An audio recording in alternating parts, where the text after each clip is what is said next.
Well, good day to you. It is March the 9th. I hope wherever you are, you're doing well. My name is Gary Willing. I want to welcome you to Search for Signs. And I want to point out if you're new, but if you've heard these videos before, I'm probably going to bug the fool out of you to the point where you're totally annoyed with me bringing it up every time, that if you want to know more about Maitreya, about his priorities, look into it, investigate it, read more about him. And you can do that by checking out some of the websites that I provided links for in the description portion of these videos. If you want to learn more by joining the discussion, post a comment if it pertains to what we talk about, and I think we can learn more about it. I'll discuss it. If you want to ask a question, I'll try to answer it in the next video. You can email me at searchforsigns@mail.com, and I do learn myself a lot about the priorities of Maitreya, about what people are already doing about the priorities of Maitreya, about some of the many miracle signs, because people have been sending me articles that they've been reading online about it. And I really do appreciate it when people do that as well. So that's a way of joining the discussion too, without asking a question or making a comment or something like that. But I want to give a shout out to XXYX, Ricardo Pelsuesoli, Maitreya, and Raw-Z33 for your questions and your comments. Thank you so much for doing that. Now, I didn't mention him in terms of making a comment or asking a question, but I do want to try to answer a question that a gentleman named Ray asked me when we were having a discussion the other day. He goes by Ray on YouTube. But anyway, he asked me a question nobody's ever asked. I think it's a wonderful question. I'll try to answer it. But he said, what is the difference between Lucifer, Satan, and the forces of darkness? Like I said, nobody's ever tried to ask me that question. I've never tried to answer it. So I'm going to try to answer it in this video. But Lucifer and Satan are totally different from one another, even though most Christians would say it's the same individual, the same evil angel that apparently got fed up with living in heaven after just a few days, right? Because God made the heavens and earth in 7 calendar days, and sometime between a Monday and a Tuesday, or a Tuesday and a Wednesday, or something like that, this angel got fed up with living in paradise in heaven, living next to God, and said, screw it, I'm done, I quit, I'm out of here. Waged war in heaven, got cast out of heaven, got thrown into hell, and now does all sorts of nefarious stuff on the planet. And everything that we could do is because the devil made me do it, right? Or whatever, right? I'm oversimplifying the view of it, but that's what they think. And then they interchange Satan and Lucifer all the time. And then there's a lot of other names for Satan, but those are the two that we're talking about here. But what is Lucifer and what is Satan and what are the forces of darkness? Lucifer literally means bringer of light. The ancient people of the time had a lot to do at night. There wasn't much going on, so they wanted to look up at the stars and learn more about the universe, I guess. And in so doing, they started to kind of map out the stars. There wasn't a lot of street lights, so they could see a lot more of them, I guess. But anyway, they mapped out the constellations. To this day, I have no idea what kind of drugs or mushrooms they were on when they looked up at the stars, because they could see animals when I don't see anything when it comes to the constellations. So when I look at the constellation Leo, it looks about the same as the constellation Taurus, but they see a bull for Taurus and a lion for Leo. But anyway, they saw this big, bright luminary in the sky, which was Venus, and they referred to it as Lucifer, bringer of light. Now, it was written in the Bible for something totally different than Venus, and something totally different than a fallen angel that waged war against God and is now known as the devil. That's not what they were referring to. They were referring to the oversoul of humanity. Now, I'm sure you've heard the term oneness. I'm sure you've heard the term unity. They might just be words to you, but in reality, in truth, there is nothing but oneness in all of cosmos. Our souls are not different than that. So where there's literally one human soul, just as there's one soul for dog, one soul for shark, one soul for cat, and those kind of things. Now, the difference between us and them is we are individualized fragments of that one soul, where dogs are not. So even though dogs look differently, they're different sizes, different temperaments, bark differently or whatever, they are literally one soul, not individualized the way that we are. Even though we see life totally different than somebody else, perhaps hate that other person for seeing life differently than we do. We are literally one soul too, but we're just individualized. We have individualized purposes, different paths that we're on, different, ways of looking at things, but yet we are still one soul too. So when the people who wrote it into the Bible wrote and talked about Lucifer, they were talking about the oversoul of humanity. In fact, in Genesis, when Moses wrote in there about Adam and Eve, he was talking about the creation of humanity. Not creation the way that Christians would think, but talking about when humanity started to individualize as individuals, a part of this oversoul. So Eden, being paradise, is the soul plane, and being cast out of Eden, as Adam and Eve were symbols for humanity starting to individualize. Jesus, I think, brought that whole truth of us individualizing up to date when he talked about the prodigal son as a parable. The path of return back from, because in Genesis they didn't really talk about it. They just talked about the individualizing part of it. Jesus talked about it as the start when we are basically, step away from the Father's house, individualizing, and then the path of return to becoming a divine soul and being occultly saved and being a master. So that's what I think he was symbolizing as when he talked about the prodigal son. But anyway, that is what I believe Lucifer is. Now, in terms of Satan has to do with the selfish nature of humanity within all of us. So it's somewhat different. It's different than Lucifer, even though most Christians would interchange those two terms.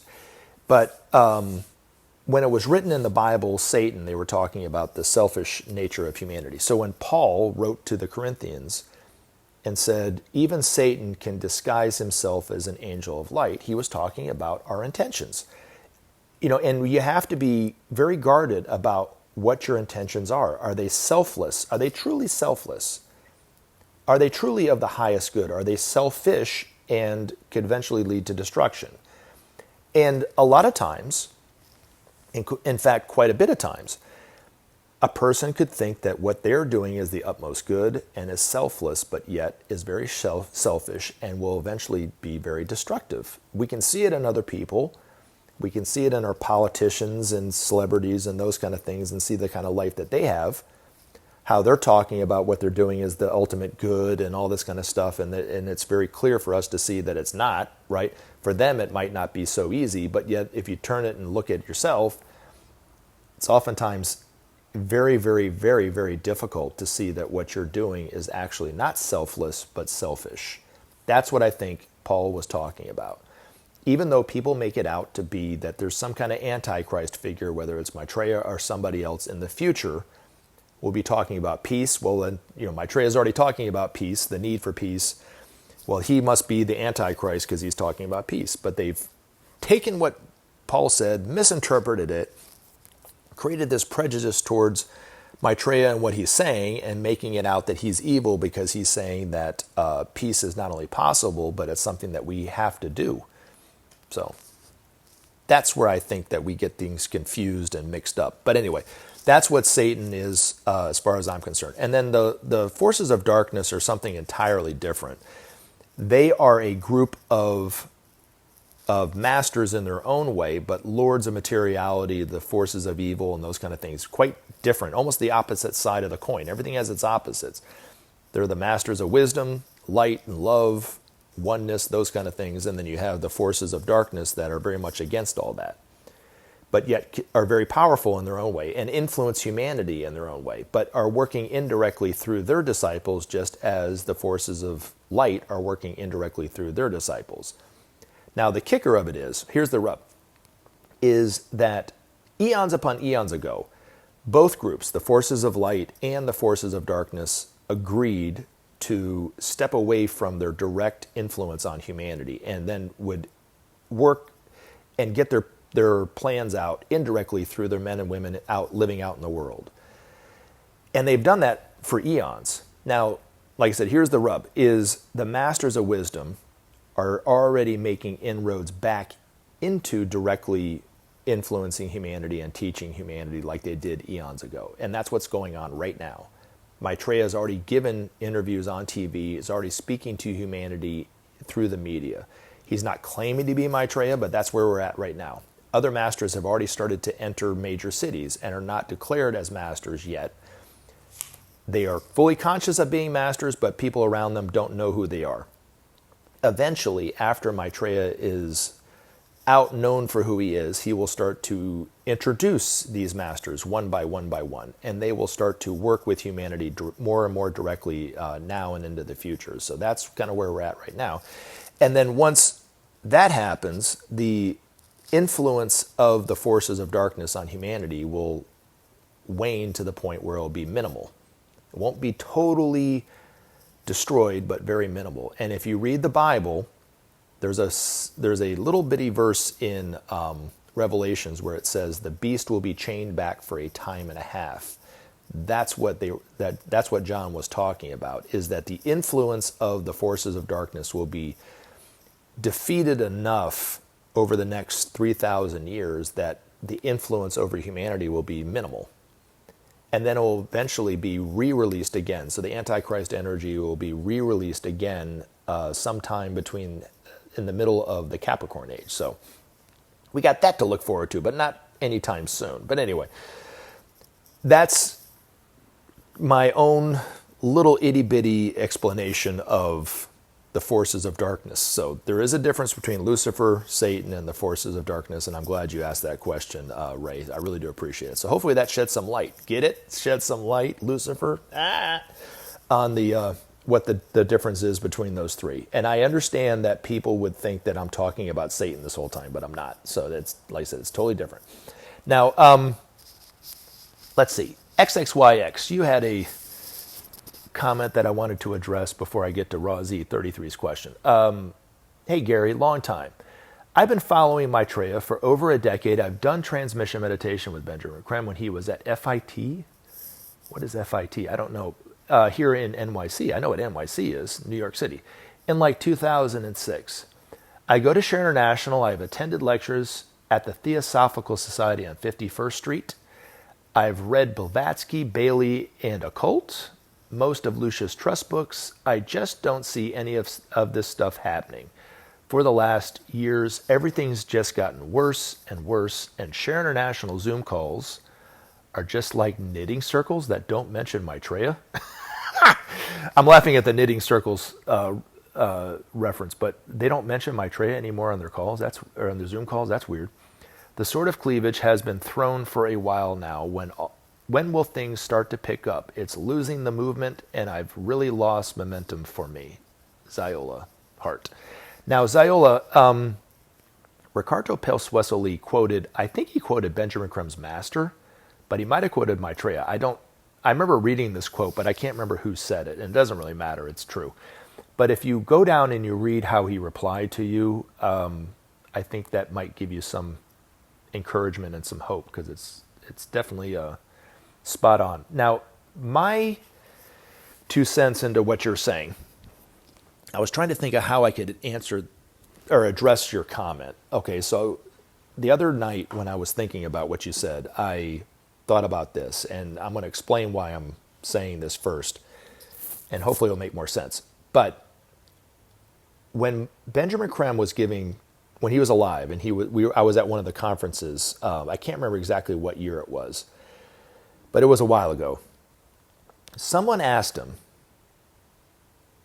how is Share International, I can't remember exactly how they worded it. It was something to the effect of, how will Share International prepare, or how will they get information about the priorities of Maitreya and how to implement those priorities to the world leaders when Maitreya is out and known for who he is?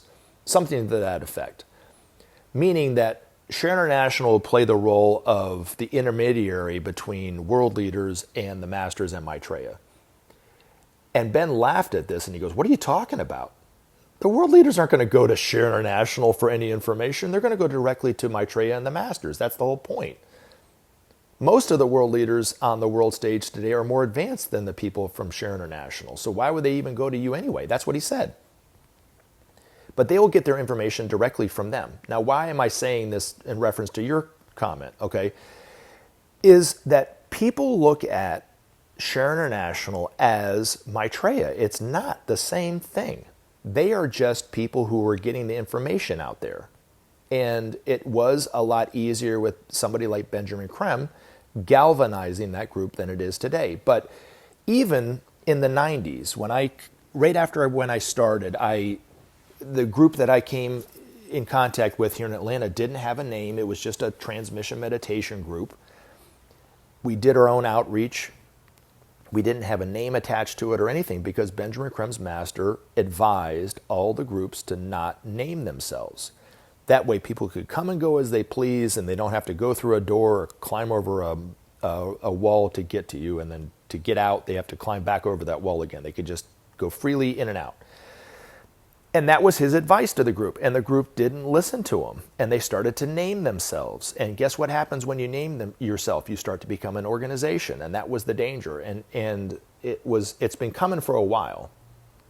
And so I remember even, and I'll tell you a little story about myself. It's a cautionary tale about organizations, but I started doing interviews on radio and television back in the mid-90s, just as my way of kind of getting the word out about Maitreya.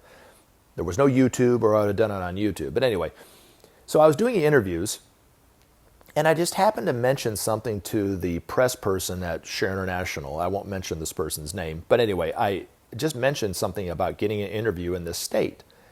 And she goes, well, how'd you get that? And I said, well, I was calling the radio stations in that state. And she flipped out. And it shocked me because I was like, why is she getting upset about me calling radio stations? Well, she was upset because she had been calling those radio stations too about getting an interview for Ben or somebody else. I can't remember if it was Ben or some other speaker. And she wanted me to check with her first to see if it was okay for me to call those radio stations. And I'm like, I don't need to call you for that. Why would I need to call you for that? You can call them too if you want.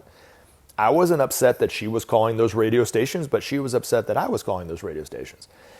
And she said, you need to check in with me to see if it's okay. And I was like, I'm not going to do that. I'm just going to do what I do. You do what you do, and we're going to get the word out together, that kind of thing, right? And she said something to the effect of that I had a problem with authority.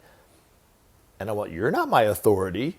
There is no authority in the group. And she would totally disagree with me on that. She was the authority when it came to press and getting this information out to the press. That was her deal. That was her baby. And I needed to report to her, and I refused to do that. And it rubbed me the wrong way for sure. And I started to see some other things coming along that were, I think, against what Benjamin Creme's master's simple advice was. And it was just one thing after another. And I had a conversation with my girlfriend who was a part of that group at the time. And I said, I see two things happening with this group. And she said, what? I said, the group's going to become an organization and crystallize, and I'm going to quit. And she was like, no, it's never going to happen. And guess what? It did. And about 6 months or so after I had that conversation with my girlfriend at the time, Ben shocked everybody, with the exception of me, apparently, because I had seen it coming too, that the group was actually becoming an organization and crystallizing and faltering on the rocks of organization, I think as his master put it. And it floored everybody in the room. And my girlfriend looked at me and she goes, you were just talking to me about this a few months ago. And I said, yeah. I mean, it's very easy to see. And I think that that's kind of what's been going on with them. You know, I'm not trying to be mean critical about them. I'm trying to say this in a loving way, but I think they've become an organization. But they have literally no, all right, let me say it back. If they shuttered their doors today, if I took down all the videos that I have on this YouTube channel, it has really, Maitreya's approach to humanity really has is not dependent upon Share International or this channel or Lucius Trust or anything like that. The main players who are really working to get Maitreya to the point where, you know, humanity is ready for the principle of sharing and those kind of things, they're not working with Share International. They're working in the politics, in economics, in the social spheres, and education, in religion perhaps even, and science and technology and those kind of things. They're not working, you know, trying to get the word out this directly in this way, even though they know and work with the masters closer than any one of us at Share International has ever done, except for Ben. And I do think it's natural for this for the Share International group to kind of struggle now that Ben has passed away. And it's made it harder because they didn't take Ben's master's advice, and they became an organization. And they have a group that's an authority, and that you have to go to them to get permission to do anything, from what I understand. I'm not a part of that group anymore because I saw it coming. You know what I'm saying? So that's why I quit. But this channel is just the same as them in the way that Maitreya is not dependent upon what we talk about here. This is just a way of getting the word out about Maitreya to try to hopefully help him in some way, hopefully. But I do know that the Share International group is helping in their own way. The other thing too is, there are a lot of older people in Share International. They're not used to this new technology called YouTube and things, so they're not getting the information out that way. They're still doing it the way that they did it 25, 30 years ago, by putting ads in magazines, by giving lectures in libraries, perhaps. Now they're doing Zoom calls, but the lack of the energy or the lack thereof in Share International is not a result of Maitreya. It's a result of that group. And if you want the information to become alive, and this isn't just for you, Ziola, it's for anybody, read more about Maitreya, about his priorities. Study him, learn it, investigate it for yourself, and then talk to people about it. Even if you don't talk to them about Maitreya, perhaps, talk about the need for peace.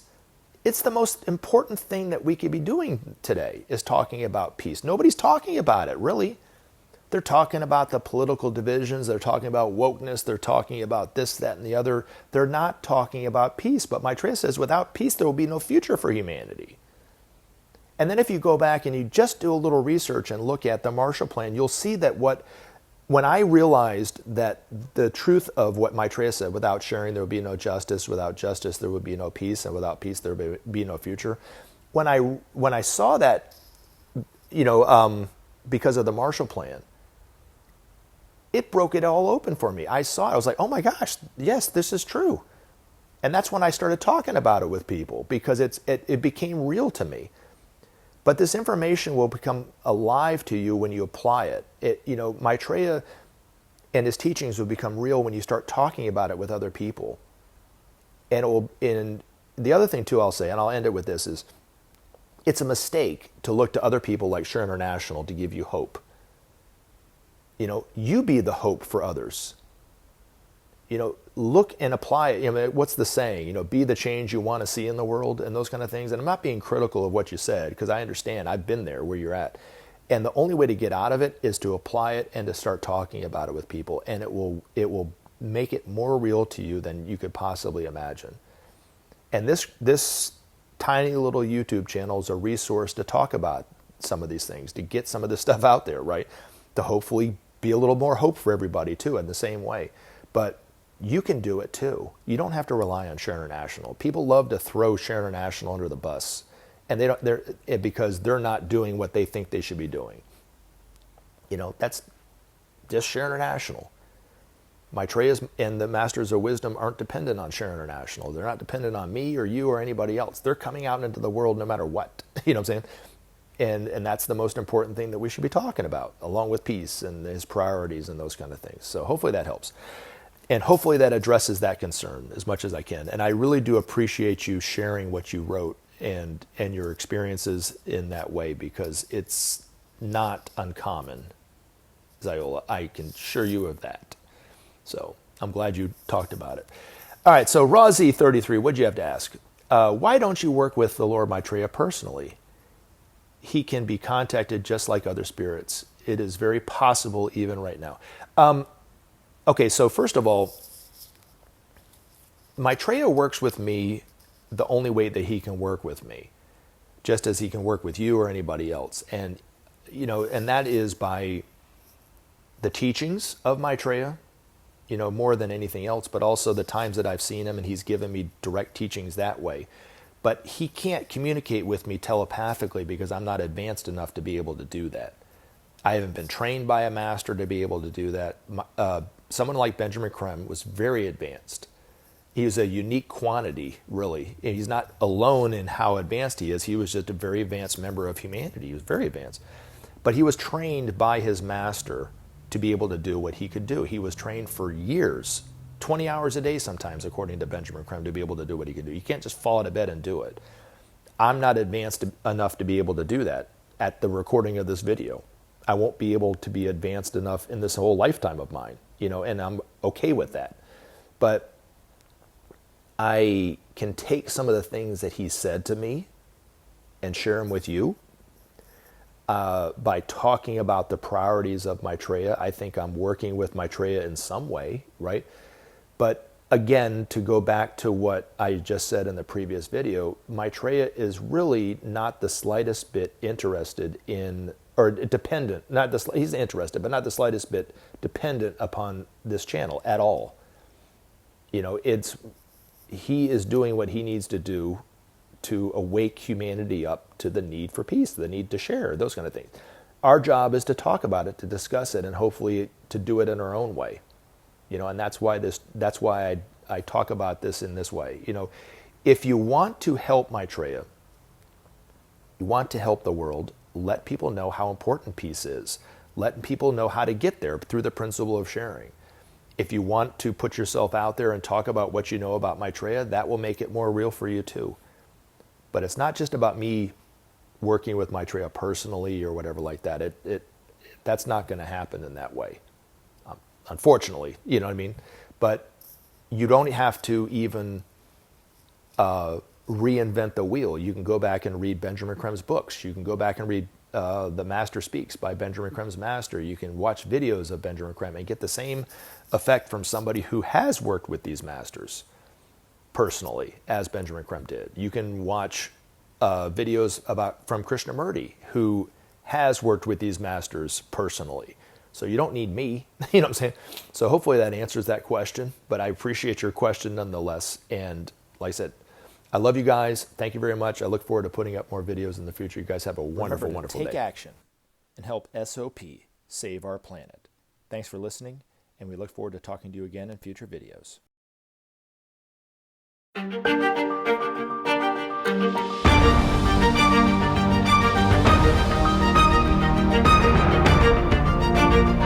you.